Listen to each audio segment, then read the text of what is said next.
E como é que você vê aí o Brasil ainda, esquecendo um pouco o Musk, vai ser terrível daqui para adiante, mas, digamos, esse quadro que se formou até 8 de janeiro para cá, como que você vê aí o desenvolvimento da democracia brasileira? Os desafios, as vitórias, os poucos avanços em algumas áreas, como é que você dá um balanço aí?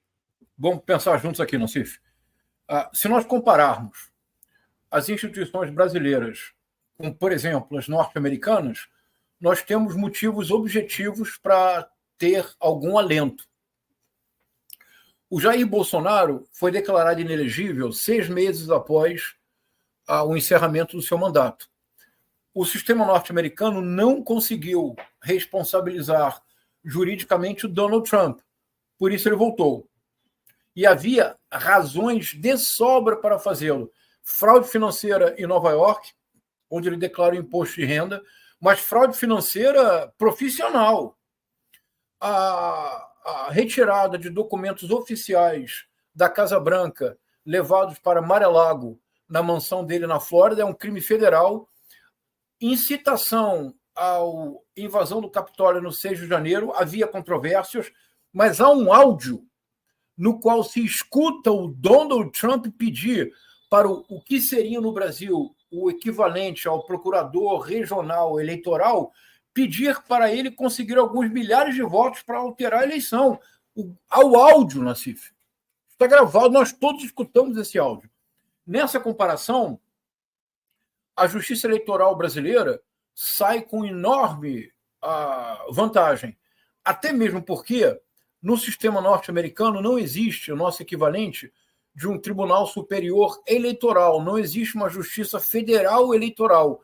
É tudo pelo federalismo, são todas, no máximo que há, são centros estaduais da justiça eleitoral. Então, 2, a prisão do general Braga Neto tem enorme importância. Sim. Porque ele não foi o primeiro general 4 estrelas preso no Brasil, mas foi o primeiro preso não por ordem do Executivo ou das Forças Armadas. Ele foi preso, isso é fundamental, porque o Supremo Tribunal Federal avocou a si a responsabilidade dos atos atentatórios contra o Estado Democrático de Direito e não o Superior Tribunal Militar, onde ninguém seria punido. Então, mas que o Judiciário tenha assumido essa tarefa, tenha solicitado a prisão preventiva do general Braga Neto, que a Procuradoria-Geral da República tenha corroborado o pedido e que ele tenha sido conduzido para a prisão não por oficiais do Exército, mas por agentes da Polícia Federal, isso é inédito. Isso é absolutamente inédito e é muito importante. Agora, nós vamos enfrentar, Nassif, vamos enfrentar algo que eu acho que nunca houve na história do Brasil. E você e eu já temos uma idade avançada.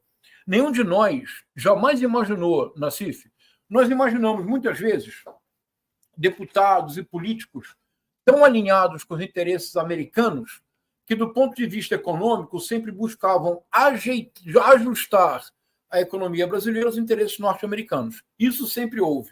Sempre houve. Mas eu não me lembro, você pode me ajudar, Nassif, mas eu não me recordo de deputados brasileiros eleitos com voto do povo brasileiro, sustentados pelo imposto brasileiro. Eu não me recordo de deputados brasileiros escreverem de maneira submissa, no inglês claudicante, de viajarem, solicitarem ao governo americano sanção para o Estado brasileiro, sanção econômica para o Estado brasileiro.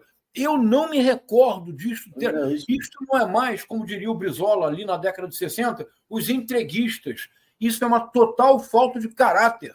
É uma coisa que nunca vi acontecer. Olha, o máximo que eu vi até hoje foi o Mangabeira, Otávio Mangabeira, beijando a mão do Eisenhower. Foi um escândalo, mas foi o máximo que ele chegou. Mas parece que parece que era o efeito da fotografia, ou ele beijou mesmo. Para a história. Ele beijou. E veja, e lembre-se, recorde-se, Nassif, o escândalo que foi. Que isso causou. Nós tivemos um presidente que bateu continência à bandeira americana, o Jair Messias Bolsonaro. Nós tivemos um presidente que, vendo o Trump passar nos corredores da ONU, disse: I love you, I love you. Resposta do Trump. Você lembra da resposta do Trump? Nice to see you again. Quer dizer, eu te amo, eu te amo. Bom vê-lo de novo. Foi embora. Nós temos... deixa eu contar um pouquinho agora, um outro episódio. Claro. O George Bush, quando conheceu o Lula. Um cara do Partido Republicano conheceu o Lula. Isso aí, a informação que eu tenho era de um antigo colaborador nosso, André Araújo, com ligações estreitas lá com o Partido Republicano, o jeito que conduziu aquela viagem do Dirceu lá, o encantamento do George Bush com o Lula pelo fato dele ele honrar o seu país e a sua origem. Totalmente o oposto do cara que queria bater continência para a bandeira americana, rapaz. É isso. É isso. Não, então, nós vamos enfrentar agora uma quadra muito difícil. De um lado, o governo Trump com um projeto expansionista que, na verdade, é um projeto anti-China.